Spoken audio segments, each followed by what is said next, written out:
يعني في ناس متعودين يدخلوا على العصاير اول حاجه، ماشي. بيبقوا يعني نفسهم شرقان على حاجه مسكره كده، فيقوموا شاربين عصير.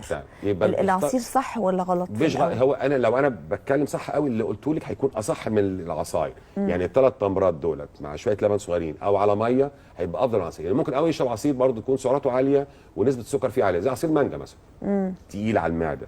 لو هيشرب عصير ممكن يبقى عصير ايه؟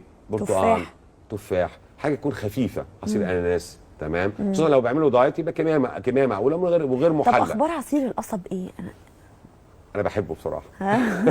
يعني بس سعراته عاليه. طبعا عصير القصب سعراته عاليه اعلى من اي طبعا السكر. وهي خوف، بس هي فكره كلها لما بتاخدي انت حاجه يعني لا يعني يتاخد على المعده فاضيه كده اوكي، ولا ممكن يتاخد بس كميه صغيره. يعني لو افترضنا برضه تبقى ايه، يعني حته الكميه الكبيره هي بتبقى مشكله. يعني ممكن قوي فعلا على وقت الفطار اروح انا واخد كوبايه عصير كبيره معايا عصير قصب، لا طبعا بحس يعني بعديها بتعب معايا. فهي الفكره كلها ان بتحضري معدتك للهضم بعد فتره حوالي 12 13 ساعه من الصيام. فلازم يبقى يكون في ذكاء في تفكيري قبل ما ابتدي الوجبه نفسها. طيب مرضى السكر ياخدوا ايه اول ما يفطروا؟ التمر برضه هو المناسب؟ بصي هو طبعا ولا السكر حسب نوع السكر اللي عنده، هل بيعتمد على انسولين ولا بتاع. ممكن هي تمرتين ثلاثه مش هتبقى كريتيكال بالنسبه لي، خصوصا لو بياخد حتى انسولين.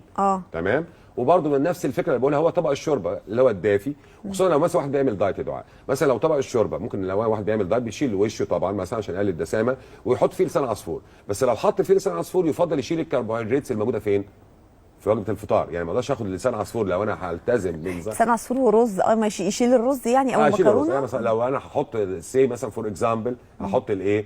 اللسان العصفور. تعمل لنا النهارده انواع شوربات، يعني حطت الخضار مع لسان العصفور عشان تبقى ممكن يشرب شوربه خضار من غير لسان العصفور. وممكن يحط فعلا الخضار برضو على طبق الايه؟ الشوربه، يبقى شوربه خضار. تمام. وممكن في شوربه طماطم مثلا، بيبقى طبق شوربه طماطم ب4 معالق رز بيتحط فيه، بيبقى طعمها لطيف، من الحاجات برضو الحاجات المستحبه فيه.